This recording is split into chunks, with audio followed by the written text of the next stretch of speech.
नमस्कार, आप देख रहे हैं आज की समाचार सिर्फ और सिर्फ केटीवी भारत पर। मैं हूं वर्षा वेणुगोपाल, लेकर आई हूं आज की ताजा खबर और बड़ी खबरें। सबसे पहले कर्नाटका की मेंस्ट्रुअल लीव पॉलिसी पर हाई कोर्ट ने कहा है कि जल्दी फैसला नहीं होगा। अगला हियरिंग 20 जनवरी 2026 को, तब तक पॉलिसी लागू रहेगी। Karnataka NEET PG round 2 counselling की डेट्स भी आ गई है। ऑप्शन मॉडिफिकेशन 12 से 19 दिसंबर, अलॉटमेंट 20 से 22 दिसंबर को। धर्मस्थला मास बरियल केस में एसआईटी का बड़ा खुलासा, पूरा मामला एक घटित साजिश है। 6 अक्यूज पहचाने जा चुके हैं अब तक। 532 एकड़ फॉरेस्ट लैंड स्कैम पर कर्नाटका के फॉरेस्ट मिनिस्टर ने सीआईडी इंक्वायरी की डिमांड की। फेक डॉक्यूमेंट से जमीन कब्जा करने की कोशिश का इल्जाम।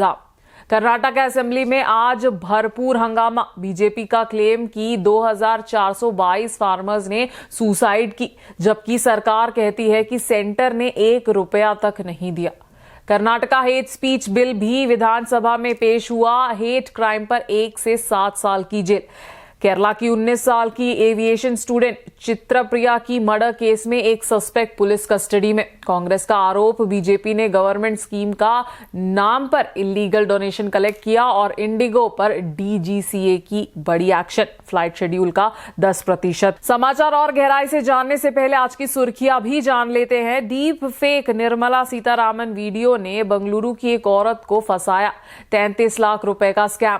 कर्नाटका लेजिस्लेटिव काउंसिल में हंगामा। बीजेपी एमएलसीज पीली पगड़ी पहनकर आए। पीएमओ ने फ्लाइट केओस पर रिव्यू मीटिंग की। एयरलाइंस 400 से 500 फ्लाइट्स रिड्यूस करने वाली है। एनडीए का ऑपोजिशन पर निशाना, कहा सत्ता नहीं मिल रही तो इंस्टीट्यूशंस को ब्लेम कर रहे हैं। अब समाचार विस्तार से। कर्नाटका की नई मेंस्ट्रुअल लीव पॉलिसी पर हाई कोर्ट में आज सुनवाई। कर्नाटका हाई कोर्ट ने साफ कहा कि इस मामले पर जल्दी में कोई फैसला नहीं दिया जाएगा, क्योंकि ये जनहित और महिलाओं के अधिकारों से जुड़ा हुआ मुद्दा है।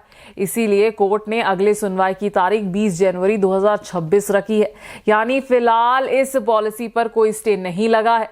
स्टेट गवर्नमेंट के एडवोकेट जनरल ने कोर्ट में ये दलील दी कि ये एक प्रोग्रेसिव और सोच समझकर बनाई गई पॉलिसी है, जो महिलाओं को हर महीने 1 दिन की मेंस्ट्रुअल लीव देती है।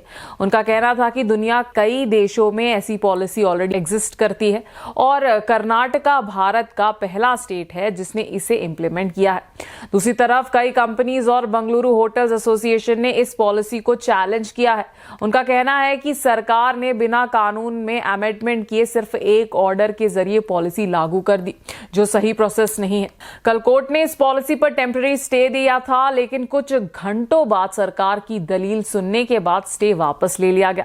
स्टेट गवर्नमेंट ने अपनी रिटर्न सबमिशन में कहा कि ये पॉलिसी महिलाओं को इक्वालिटी और कन्वीनियंस देने के लिए है, ताकि मेंस्ट्रुअल साइकिल के दौरान उन्हें आराम मिले और उनकी वर्क एफिशिएंसी पर असर ना पड़े। सरकार ने यह भी कहा कि एम्प्लॉयज का हेल्थ कॉस्ट से ज्यादा इंपॉर्टेंट है। अब अगले सुनवाई जनवरी 2026 में होगी और तब तक ये पॉलिसी लागू रहेगी। कर्नाटका नीट पीजी 2025 के राउंड 2 की तारीखें अब ऑफिशियली अनाउंस कर दी गई है। ये इंफॉर्मेशन कर्नाटका एग्जामिनेशन अथॉरिटी केईए ने अपनी ऑफिशियल वेबसाइट पर दी है। सबसे पहले जानते हैं कौन कौन कैंडिडेट्स राउंड 2 में पार्टिसिपेट कर सकते हैं। जो कैंडिडेट्स पहले राउंड में चॉइस 2 लेकर सीट एक्सेप्ट कर चुके हैं और फीस पे कर चुके हैं, जो कैंडिडेट्स ने चॉइस 3 सेलेक्ट किया है और जो कैंडिडेट्स की पहली राउंड में कोई सीट नहीं आई, ये सारे कैंडिडेट्स राउंड 2 के लिए एलिजिबल है। ऑप्शन मॉडिफिकेशन विंडो 12 दिसंबर से 19 दिसंबर तक खुली रहेगी। इस दौरान कैंडिडेट्स अपने ऑप्शंस मॉडिफाई कर सकते हैं, जैसे कि ऑप्शन ऐड करना, डिलीट करना या ऑर्डर चेंज करना, लेकिन अलॉटमेंट आने के बाद कोई चेंजेस अलाउड नहीं होंगे। इस राउंड में पहले राउंड के बाद बची हुई सीट्स कैंसिल या सरेंडर की गई सीट्स और न्यू एडेड सीट्स इंक्लूडेड होंगी। राउंड 2 का टेम्पररी सीट अलॉटमेंट 20 दिसंबर को शाम 4 बजे के बाद रिलीज होगा, जबकि फाइनल अलॉटमेंट लिस्ट 22 दिसंबर को सुबह 10 बजे के बाद अवेलेबल होगी। कैंडिडेट्स अपनी फीस 22 से 26 दिसंबर तक पे करके ऑर्डर ले सकते हैं और कॉलेज रिपोर्टिंग की लास्ट डेट 28 दिसंबर 5:30 बजे तक है। केईए ने क्लियरली कहा है कि राउंड 2 में पार्टिसिपेट करने के लिए ओरिजिनल ओरिजिनल डॉक्यूमेंट सबमिट करना मैंडेटरी है। अगर कोई कैंडिडेट अपने ओरिजिनल डॉक्यूमेंट्स KEA ऑफिस में सबमिट नहीं करता तो उसका सीट अलॉटमेंट कंसिडर नहीं किया जाएगा। इंपॉर्टेंट डॉक्यूमेंट्स में शामिल है चॉइस 2 या 3 का प्रिंट आउट और फीस रिसिप्ट, नीट PG 2025 का एडमिट कार्ड और score card, PGET application print और वेरिफिकेशन स्लिप, सारे ओरिजिनल डॉक्यूमेंट्स और दो फोटो कॉपीज। कैंडिडेट को एडवाइस दी जा रही है कि KEA की ऑफिशियल वेबसाइट पर रेगुलर अपडेट्स चेक करते रहे। बड़े खुलासे के साथ SIT ने धर्मस्थला मास बरियल केस की जांच में कोर्ट को अपनी प्रिलिमिनरी रिपोर्ट पेश कर दी है। SIT कहता है कि ये पूरा मामला एक सुनियोजित साजिश था और आरोप पूरी तरह से घटित था। कोर्ट में रिपोर्ट पेश करते हुए SIT ने बताया कि धर्मस्थला में कथित मास बरियल यानी सामूहिक दफन का दावा पूरी तरह फेक था। रिपोर्ट में 6 आरोपियों के नाम सामने आए हैं। चिन्नैया A1, महेश शेट्टी तिमरोडी, गिरीश जयंत और विधातल गौड़ा और सुजाता भट्ट। SIT का कहना है कि A1 चिन्नैया पर दबाव डाला गया और पैसे देकर झूठे बयान दिलवाए गए। आरोपियों ने एक खोपड़ी खरीदी, नकली सबूत तैयार किए और कोस्ट वीडियोज रिकॉर्ड करके मास बरियल की कहानी घट दी गई। जांच में bank transactions, video clips, electronic data और गवाहों के बयान मिले हैं जो साजिश की पुष्टि करते हैं। SIT ने यह भी बताया कि साजिश रचने के लिए मीटिंग्स का आयोजन भी किया गया था। अब SIT ने 5 आरोपियों की गिरफ्तारी के लिए कोर्ट से परमिशन मांगी है। कोर्ट के ऑर्डर मिलते ही गिरफ्तारी कभी भी हो सकती है। इस मामले पर कमेंट करते हुए deputy chief minister DK Shivakumar ने कहा कि उन्होंने पहले ही असेंबली में बता दिया था कि ये सब एक साजिश है। उनके शब्दों में सच सामने आ गया है, न्याय हुआ है। उन्होंने ये भी कहा कि ऐसी झूठी कहानियां सालों से स्थापित संस्थाओं को नुकसान पहुंचाती है। धर्मस्थला मामला अब अपने निर्णायक चरण में है और SIT जल्द ही अपनी फाइनल रिपोर्ट कोर्ट में सबमिट करेगी। कर्नाटका के वन मंत्री ईश्वर खांडे ने चीफ मिनिस्टर सिद्धरामैया को एक गंभीर शिकायत भेजी है। उन्होंने CID जांच की मांग की है क्योंकि करीब 532 एकड़ जंगल और सरकारी जमीन को झूठे दस्तावेज दिखाकर कब्जा करने की कोशिश की गई है।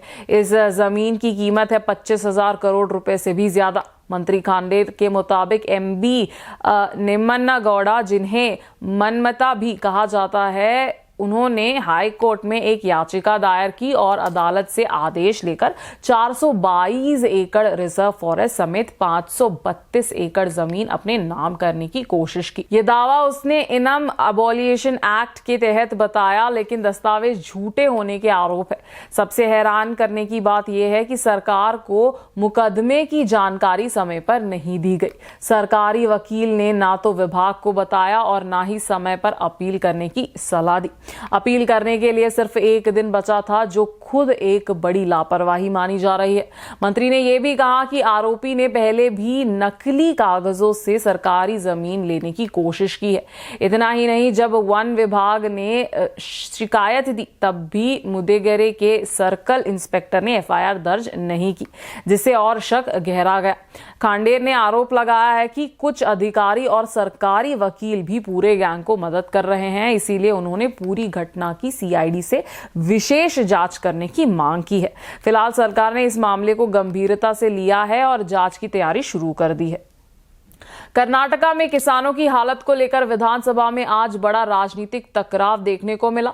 बीजेपी ने कांग्रेस सरकार पर किसानों के साथ विश्वासघात करने का आरोप लगाया है। बीजेपी का आरोप है कि पिछले 2.5 सालों में कर्नाटका में 2422 किसानों ने आत्महत्या की और राज्य की हिस्सेदारी पूरे देश में लगभग 22.5% है। यानी किसान आत्महत्याओं में कर्नाटका दूसरे नंबर पर है। विरोध के नेता R अशोक ने विधानसभा में कहा कि सरकार ने किसानों के लिए कोई बड़ा कदम नहीं उठाया, जबकि 86 लाख से अधिक परिवार खेती पर निर्भर है। बीजेपी ने यह भी आरोप लगाया कि चुनावी गारंटी योजना पर पैसा खर्च कर दिया गया, शराब की कीमत बढ़ाकर लोगों से पैसा वसूल किया जा रहा है और सूख से प्रभावित किसानों को राहत देने में देरी की गई। अशोक ने ये याद दिलाया कि कांग्रेस ने चुनाव से पहले वादा किया था कि 5,000 करोड़ का फंड प्राकृतिक आपदा के लिए बनेगा। दूध प्रोत्साहन राशि बढ़ेगी, अंगूर और गन्ना किसानों के लिए सहायता दी जाएगी, लेकिन इनमें से कुछ भी पूरा नहीं हुआ। वहीं मुख्यमंत्री सिद्धरामैया और मंत्री कृष्णा बायर गौड़ा ने जवाब देते हुए कहा कि राज्य सरकार ने पिछले साल 38 लाख किसानों को 2,245 करोड़ रुपए की सहायता दी है और केंद्र सरकार ने अभी तक एक भी रुपए जारी नहीं किया है। इस बहस के दौरान तीखी नोक-झोंक हुई और सदन को 10 मिनट के लिए स्थगित कर दिया गया। चीफ मिनिस्टर सिद्धरामैया ने कहा कि विरोध को आधारहीन आरोप नहीं लगाना चाहिए और सदन कर्नाटका सरकार ने विधानसभा में एक नया बिल पेश किया है, कर्नाटका हेट स्पीच और हेट क्राइम प्रिवेंशन बिल। इस बिल का मकसद है नफरत फैलाने वाले बयानों और अपराधों को रोकना। इस बिल के मुताबिक किसी भी तरह का बयान, चाहे बोलकर, लिखकर, पोस्ट करके, वीडियो या फोटो के जरिए, अगर वो किसी व्यक्ति या समुदाय के खिलाफ नफरत, दुश्मनी या भेदभाव फैलाता है तो उसे हेट स्पीच माना जाएगा। धर्म, जाति, भाषा, लिंग, लैंगिक पहचान, जगह, विकलांगता या किसी भी सामुदायिक के खिलाफ पक्षपात दिखाना भी इसमें शामिल है। अब बात करते हैं सजाओं की। अगर कोई व्यक्ति हेट क्राइम करता है, यानी नफरत फैलाने वाले संदेश को प्रचारित या आगे बढ़ाता है, तो उसे कम से कम 1 साल से लेकर 7 साल तक की जेल हो सकती है, साथ ही 50,000 रुपए तक का जुर्माना। अगर वही व्यक्ति दोबारा अपराध करता है तो सजा और कड़ी हो जाएगी, कम से कम 2 साल और अधिकतम 10 साल की जेल, साथ में 1 लाख रुपए का जुर्माना तक। ये बिल अभी विधानसभा में पेश किया गया है और इसका उद्देश्य समाज में नफरत और हिंसा को रोकना है। मैं आपको बता रही हूं, केरला के मलयातूर में मिली एक 19 साल की एविएशन स्टूडेंट चित्रप्रिया की मौत से जुड़ी बड़ी खबर। केरला के एर्नाकुलम जिला के कालडी पुलिस ने एक संदिग्ध युवा को हिरासत में लिया है, जो इस केस में अहम आरोपी माना जा रहा है। लड़की की पहचान चित्रप्रिया, उम्र 19 साल से हुई है और वो बंगलुरु में एविएशन की पढ़ाई कर रही थी और कुछ दिन पहले ही अपने घर आई थी। 6 दिसंबर की शाम वो घर से बाहर गई लेकिन वापस नहीं आई। परिवार ने तुरंत मिसिंग कंप्लेंट दर्ज कराई। इसके बाद मलयातूर के पास एक खाली जगह से तेज बदबू आने पर लोकल लोगों ने पुलिस को सूचना दी। मौके पर पहुंची पुलिस ने एक गली हुई लाश बरामद की, जिसका पहचान चित्रप्रिया के रूप में हुई। शरीर पर कई चोटों के निशान भी थे, जिसके बाद मामला संदिग्ध हो गया। पुलिस ने सीसीटीवी फुटेज खंगाली और इसमें चित्रप्रिया एक युवा के साथ बाइक पर जाती दिखी। आरोपी की पहचान एलन के रूप में हुई, जो उसका करीबी दोस्त बताया जा रहा है। पुलिस के मुताबिक एलन ने पूछताछ में शराब के नशे में हत्या करने की बात कबूली है। पुलिस ने एलन का फोन भी खंगाला, जिसमें पाया गया कि उसने सैटरडे को चित्रप्रिया से बात की थी और उसी दिन वो गायब हुई। फिलहाल पुलिस पोस्टमार्टम रिपोर्ट के इंतजार कर रही है, जो कोच्चि के कलमश्शेरी मेडिकल कॉलेज में होगी। रिपोर्ट आने के बाद मौत का असली कारण साफ हो सकेगा। फिलहाल इस दर्दनाक घटना की जांच जारी है। जैसे ही नई जानकारी आएगी हम आपको अपडेट करेंगे। अब चलते हैं दूसरी खबरों की ओर। केंद्र सरकार की बड़ी योजनाएं बेटी बचाओ बेटी पढ़ाओ, स्वच्छ भारत अभियान और किसान सेवा के नाम पर बीजेपी द्वारा अवैध रूप से चंदा इकट्ठा करने का आरोप सामने आया है। कांग्रेस ने एक आरटीआई का जवाब का हवाला देते हुए कहा कि इन योजनाओं के लिए बीजेपी को कोई भी सरकारी परमिशन नहीं मिली थी, ना किसी मिनिस्ट्री से और ना ही पीएमओ से। रिपोर्ट के मुताबिक NarendraModi.in और नमो ऐप पर आज भी इस सरकारी योजना के नाम पर डोनेशन देने का ऑप्शन मौजूद है, जबकि सरकार ने खुद माना है कि प्रधानमंत्री के नाम से कोई ऑफिशियल ऐप है ही नहीं। यानी जिस ऐप के थ्रू बीजेपी चंदा इकट्ठा करती है वो ऐप सरकारी रूप से वैलिड नहीं है। चेन्नई के सीनियर जर्नलिस्ट BR अरविंद दर्शन की आरटीआई से खुलासा हुई कि पार्टी को इन स्कीम्स के नाम पर पैसा जुटाने की कोई परमिशन नहीं थी। इसके बाद कांग्रेस ने मोदी सरकार पर तीखा हमला बोला है। कांग्रेस के आरोप है कि 2021 में पार्टी ने सरकारी योजनाओं के नाम पर लोगों से पैसा वसूल किया और ये सीधा भ्रष्टाचार है। सवाल ये भी उठ रहा है कि बिना परमिशन लिए गए इस पैसे का क्या हुआ?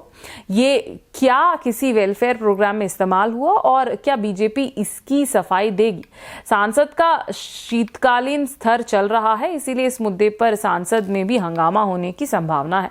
कांग्रेस ने फिलहाल मोदी सरकार को घेरे में ले लिया है और बीजेपी का जवाब का इंतजार है। अमेरिका एक बार फिर इंडिया पर ट्रेड का प्रेशर बढ़ाने की तैयारी में है। इस बार निशाना है इंडियन राइस। अमेरिका के प्रेसिडेंट डोनाल्ड ट्रंप ने इशारा दिया है कि वो इंडिया से आने वाले राइस पर नए टैक्स यानी टैरिफ लगाने पर विचार कर रहे हैं।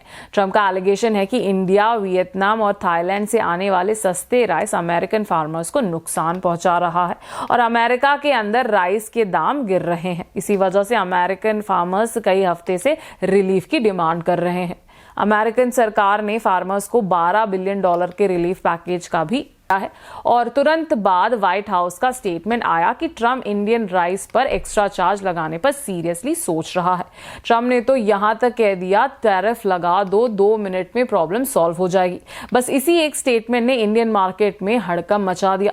9 दिसंबर को KRBL, LT फूड्स और GRM ओवरसीज जैसे बड़े इंडियन राइस कंपनीज के शेयर 7% तक गिर गए, क्योंकि अगर अमेरिका ने टैरिफ बढ़ाया तो इंडियन राइस वहां महंगा हो जाएगा, जिससे एक्सपोर्ट कॉस्ट बढ़ेगी और कंपनीज का प्रॉफिट कम हो सकता है।